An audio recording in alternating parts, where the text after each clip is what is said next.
Você em algum lugar já ouviu falar que plásticos fazem mal para a saúde? Então, eu também não sabia disso e eu fui pesquisar depois que eu vi um documentário falando sobre detox de plástico e olha, eu fiquei extremamente assustado com o que eu descobri.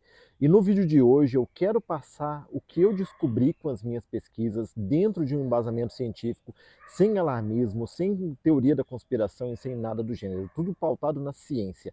E se você ainda não me conhece, meu nome é Bruno Caldas e há 2 anos eu estou tentando ter uma vida mais natural, usando coisas mais naturais, desembalando menos, descascando mais e tendo mais contato com a natureza.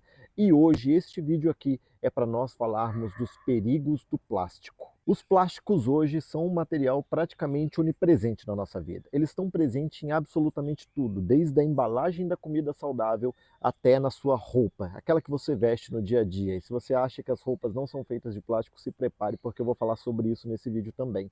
E por causa disso, o plástico ele se tornou algo muito conveniente. Quando ele foi inventado, ele trouxe uma revolução para a indústria, porque ele era durável, ele era resistente, ele tinha isolamento, ele tinha vários benefícios e, além de tudo, ele era barato. E por causa disso, ele foi substituindo pouco a pouco aquelas embalagens tradicionais, como a lata, o vidro, entre outras coisas. E hoje, como eu falei, o plástico se tornou algo onipresente, estando em absolutamente tudo que nós fazemos, inclusive dentro de nós.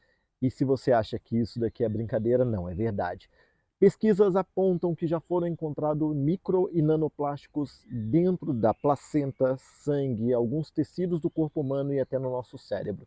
E hoje eu quero falar sobre quais os problemas que não só os microplásticos podem causar, mas também os outros componentes que são usados ali como aditivos no plástico.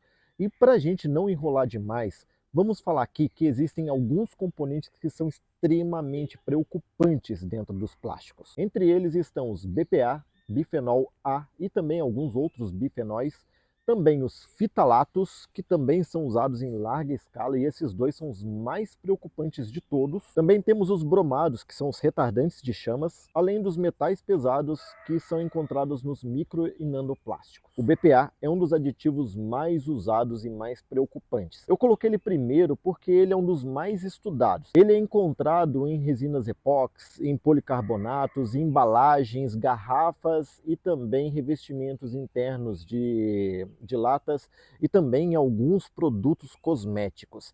E por que ele é perigoso? O BPA, ele tem a capacidade de imitar um hormônio humano, especialmente os estrogênios. E por causa disso, ele se comporta como se fosse aquele hormônio dentro do nosso corpo, enganando o nosso sistema endócrino e fazendo com que o nosso corpo não funcione da maneira correta. E isso está associado, segundo alguns estudos, a muitos problemas, como por exemplo, e gente, eu vou ler aqui porque a lista é bem grande. Então, pesquisas associam a exposição crônica do BPA ao aumento do risco de infertilidade, obesidade, diabetes do tipo 2, alterações cardiovasculares, distúrbios do neurodesenvolvimento, ou seja, em fetos ali que estão em desenvolvimento, e mesmo em baixas concentrações o BPA já é perigoso porque esses hormônios que ele substitui já funcionam em pequena quantidade no nosso corpo. Então, quando existe a presença do BPA, isso faz com que o nosso corpo se desregule totalmente. E onde que o BPA vai ter mais presença no nosso corpo? Onde que ele é mais liberado?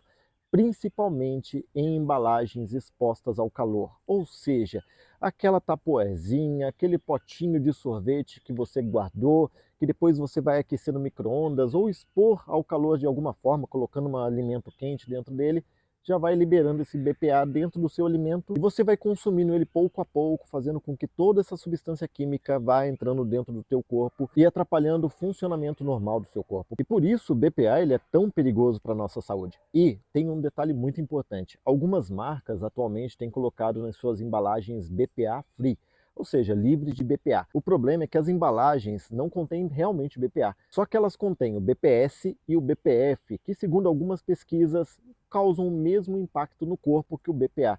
Então eles não têm ali o BPA, mas tem outros componentes que são igualmente danosos. Por isso é muito importante a gente estar atento e principalmente entender dessas coisas. O próximo composto é os fitalatos. Os fitalatos eles são largamente utilizados em uma grande gama de coisas que nós usamos cotidianamente. Por quê?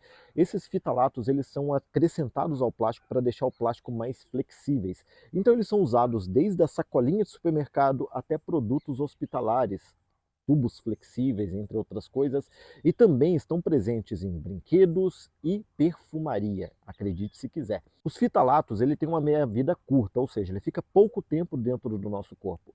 O problema é que, quando ele está dentro do nosso corpo, o estrago que ele faz, principalmente nos hormônios sexuais, é muito grande.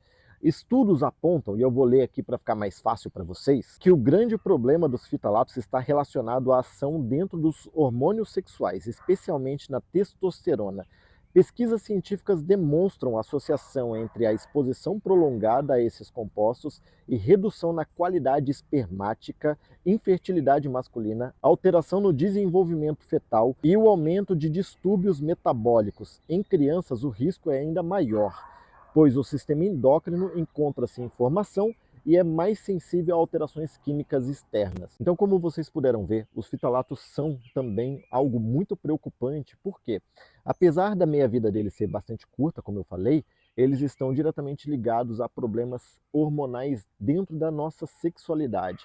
E isso é um problema que tem crescido cada vez mais. Eu não estou falando aqui que eles são o único responsável por isso, mas tem uma grande parcela de culpa nisso. Por isso nós devemos ficar sempre atentos. E se você estiver gostando desse conteúdo, eu quero pedir para você já se inscrever no canal, ajudar esse canal a crescer e também deixe o seu like para fortalecer e fazer com que mais vídeos como esse apareçam para você. Agora vamos continuar aqui com os bromados. Os bromados, assim como os BPAs, são diretamente ligados a disruptores endócrinos e também atrapalham muito os nossos hormônios. Eles são compostos usados para deixar o plástico mais resistente ao calor, ou seja, são associados àqueles plásticos pretos que nós usamos cotidianamente na nossa cozinha ali, principalmente para mexer os nossos alimentos que estão ali sendo feitos no nosso fogão.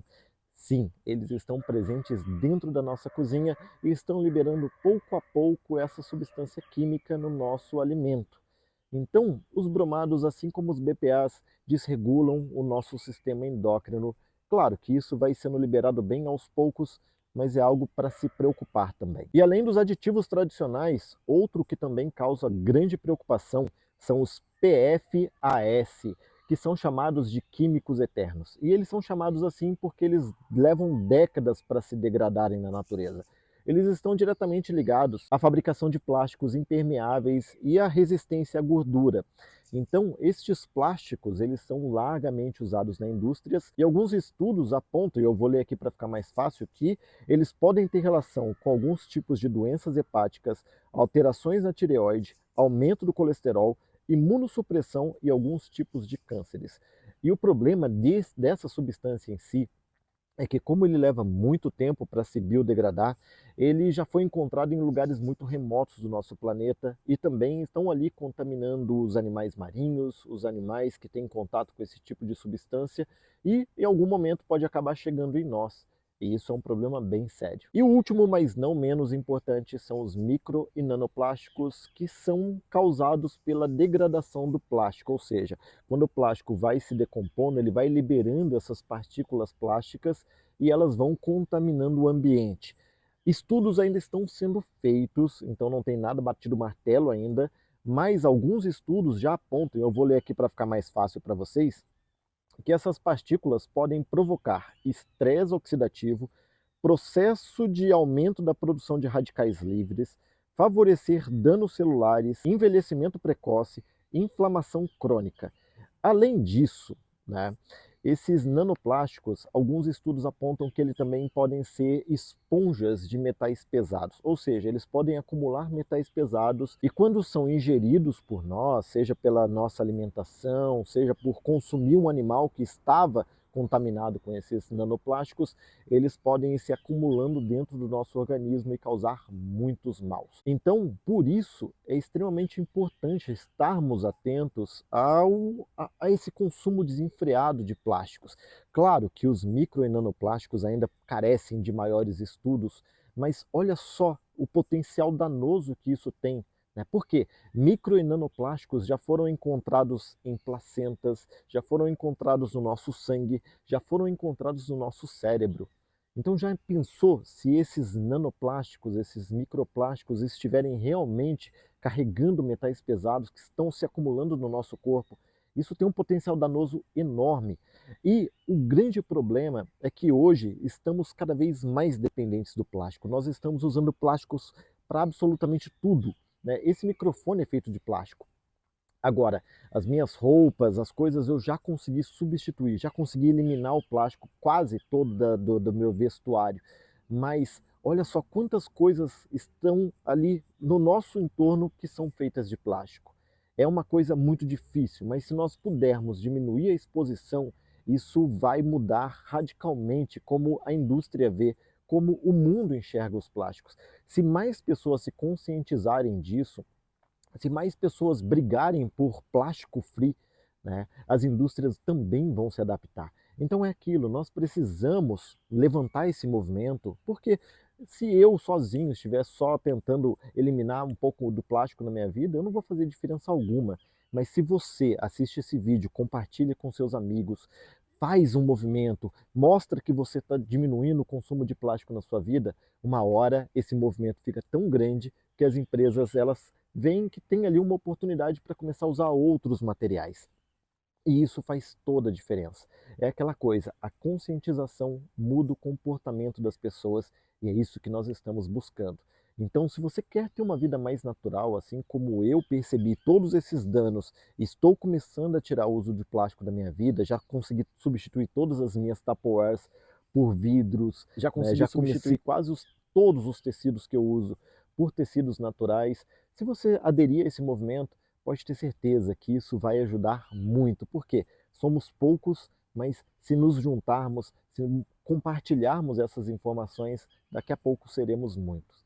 Então, deixo agora para você a responsabilidade de passar isso adiante, né? Porque eu já passei aqui tudo para vocês, e se você quiser saber de onde eu tirei isso daqui, todas as referências bibliográficas estarão na descrição desse vídeo. Então, se você quiser saber mais sobre esse estilo natural que eu quero e estou adotando na minha vida, deixei esse vídeo aqui, ó, para você poder assistir aqui logo na sequência. Já clica aqui e assiste. No mais é isso, um forte abraço e nos vemos no vídeo aqui do lado. Tchau, tchau.